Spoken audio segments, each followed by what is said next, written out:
그 가정폭력을요, 제가 10분 안에 말씀을 드릴게요. 이거 부담이 없어서 아마 그냥 보시면 될 것 같습니다. 그러고 쉴게요.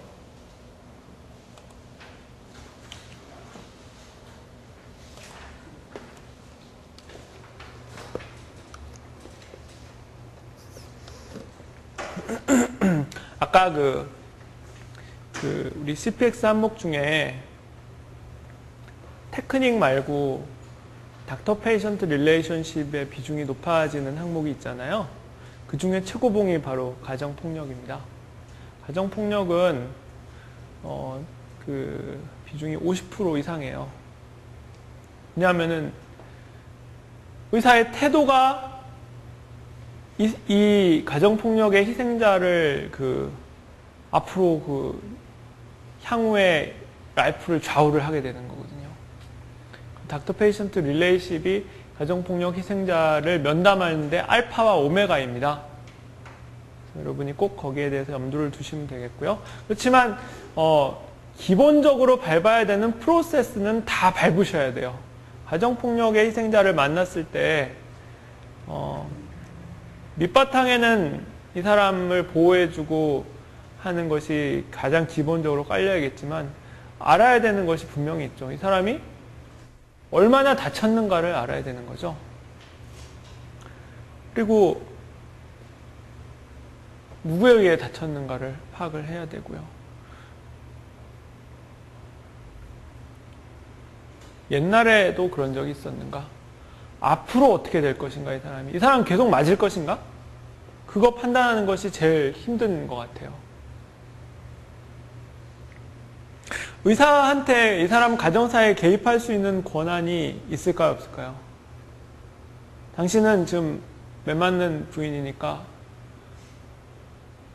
이혼하시오. 그럴 수는 없습니다.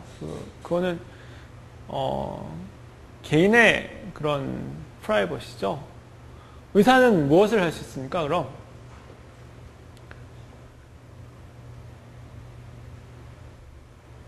해결책을 제안을 할 수 있겠죠. 그리고 제안하고 또 한 가지 의사가 꼭 해줘야 되는 게 그것을 해결해 줄 수 있는 곳과 연결을 해주는 거예요. 어떤 곳이 있을까요? 국가기관이 있겠죠. 여러분이 진료를 하다가 아기가 막 멍이 들어서 나타났을 때 여러분이 낌새가 이거 엄마한테 맞았구나 라는 낌새가 있을 때 여러분은 무엇을 제일 고려하셔야 되나요?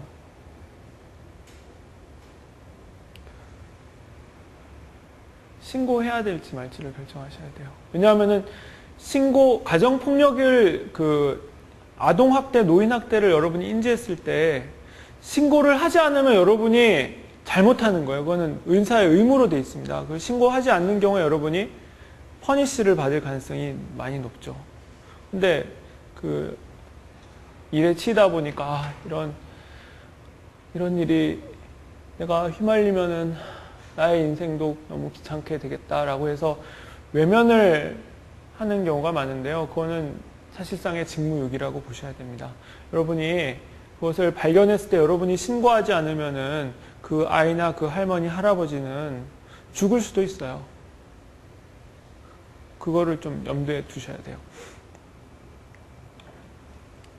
그래서 가정폭력은 가정 내에서 이루어지는 폭력이죠. 그래서 제일 많이 이루어지는 게 아기가 매 맞는 거고요. 아기가 매 맞고 부인이 매 맞고요.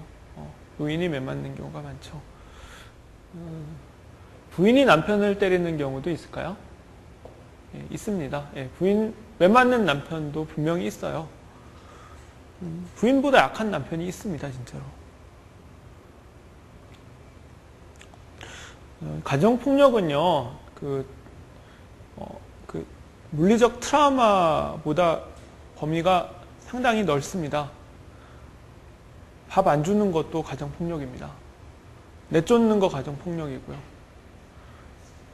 욕하고 괴롭히는 것도 가정폭력입니다. 그래서 다친 곳이 없다고 해서 돌려보내시면 안 돼요. 그거는 폭력을 방조하는 거라고 해서 나중에 무슨 일이 일어났을 때 여러분한테 계속 추적이 들어와가지고 여러분이 그런 걸 보냈다라는 것을 그 국가에서 인지했을 경우에 여러분의 면허에 그 아주 중대한 문제가 발생할 수도 있어요. 면담을 할 때 의외로 피해자가 비협조적인 경우가 많이 있거든요. 그 이유는 부끄럽고 일단 이런 얘기를 해도 변하는 게 없다는 생각을 기본적으로 밑바탕에 깔고 있는 거죠. 아니, 우리 남편이 나를 때리는데 당신이 어떻게 할 거냐, 뭐 개입할 수 있는 방법이 없다고 판단을 할 거고요. 그리고 응급실에 왔다가 다시 집에 돌아가면 똑같은 상황이 반복이 될 거라고 생각해서 체념하는 경우도 있고요. 어떠한 경우에는 그냥 매맞는 아내 역할에 익숙해져서 그런 걸 수도 있죠. 오히려 남편을 편드는 사람이 있어요. 야, 우리 남편이 나 때린 거 아니에요. 내가 넘어져서 그런 거예요. 라고 얘기하는 사람이 의외로 많거든요. 그런 경우에는 어떻게 하면 좋을까요? 딱 객관적인 증거가 맞아서 여기가 부러졌다는, 넘어져서 여기가 부러지지 않잖아요. 넘어지면 여기가 부러지죠. 여기가 부러졌는데 이렇게 넘어졌어요. 라고 얘기하는 아줌마한테는 어떻게 해야 됩니까? 당신 지금 거짓말 할래요? 라고 얘기를 하면 될까요? 자, 어떠한 얘기를 해도 좋다는 분위기를 만들어 주셔야 돼요. 의사가 관심 있는 것은 오로지 당신의 안전입니다. 라는 것을 끊임없이 여러분이 암시를 통해서 말을 통해서 환자한테 전달을 해 주셔야 돼요. 의사는 당신의 안전 외에 현재 관심 있는 것이 아무것도 없습니다. 당신의 안전을 지키기 위해서 내가 할 수 있는 모든 것을 하겠습니다. 당신은 나를 도와주십시오. 이렇게 메시지를 계속 전달해 주시고요. 그 이후에 그러면은 얘기를 좀 해주세요. 라는 메시지, 그런 질문으로 여러분이 시작을 하십시오.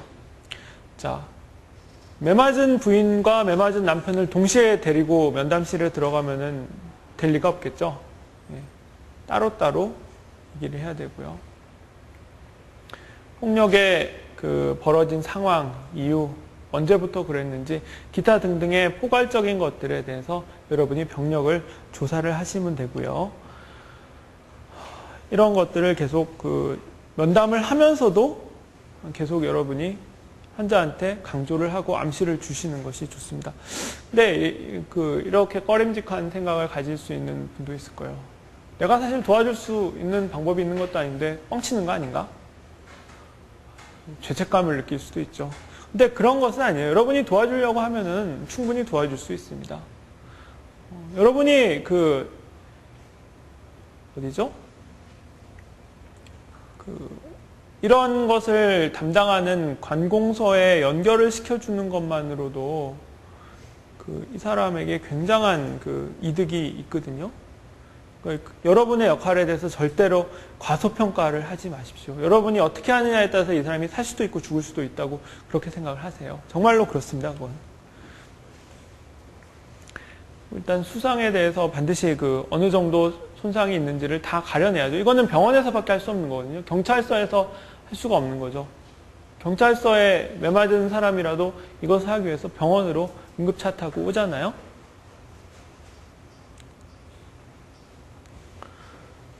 그래서 평가를 하시면 되는 거고요. 자, 그래서 최종적으로는 여기에 대한 고려가 들어가야지만 되겠어요. 치료를 해서 집에 갔는데 다시 또 부러져서 오면은 의미가 없잖아요. 이 사람을 어떻게 하면 안전하게 만들 수 있을 것인가. 남편이 때렸다고 하면 그 남편하고 얘기를 아주 안 하시는 건 아니겠지만 다른 보호자를 부르셔야죠. 그래서 그 다른 보호자와 향후 방침을 상의를 하셔야 되는 거고요. 보호자가 없다고 할 경우에는 그거는 국가기관에서 보호자를 연결해 줄 수 있도록 그렇게 해야 됩니다. 신고를 하는 것이 의무입니다. 여러 가지 이유로 안 하는 경우도 있죠. 그렇지만 해야 되는데 안 했을 경우에 여러분이 나중에 거기에 대한 책임을 지실 수도 있다는 것을 염두에 두셔야 돼요. 그러니까 의무인지 몰랐어요 라고 하면서 신고 안 하는 경우도 있는데요. 그게 이제 그 사유가 안 되더라고요.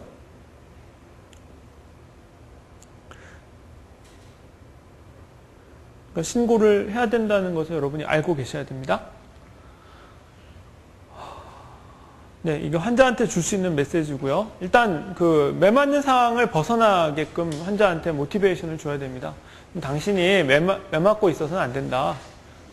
매맞느니 같이 싸우는 거는 좀 힘들겠지만 일단 도망가는 것이 중요하다. 그리고 당신이 매를 맞았으면은 이 문제는 범죄이므로 신고해라. 경찰에 가서 얘기할 수 있는 문제이다. 당신이 잘못한 것이 있지만 그렇다고 해서 매 맞는 거랑 당신 잘못은 전혀 상관이 없는 것이다. 그리고 매를 맞아서 그런 것에 대한 증거를 확보를 해야죠. 경찰에 주려면은.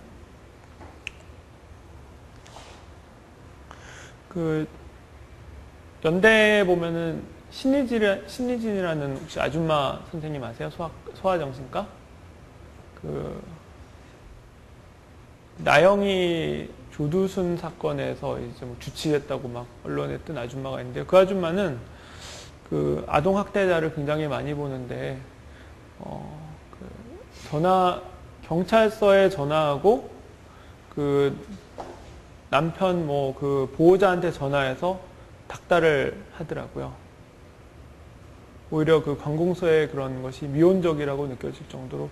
근데 좀 약간 과하다라고 생각이 될 수도 있겠는데, 근데 아이들의 상태를 보면은 그게 그렇게 과하다고 느껴지지는 않는다고 그러더라고요. 근데 그럴 정도로 의사가 좀 적극적으로 개입을 해줄 필요가 있습니다. 자, 그래서 요약하면은 얼마나 다쳤는지를 파악하시고요. 이게 가정 내에서 이루어진 것 때문에 다쳤는가를 확인하셔야 되고, 그걸로 인해서 지금 어느 정도의 상태가 됐는지, 그리고 이 사람이 앞으로 안전할 수 있는 것인지, 이런 것을 평가해서 환자의 안전을 제일 중시하는 방향으로 가시면 됩니다.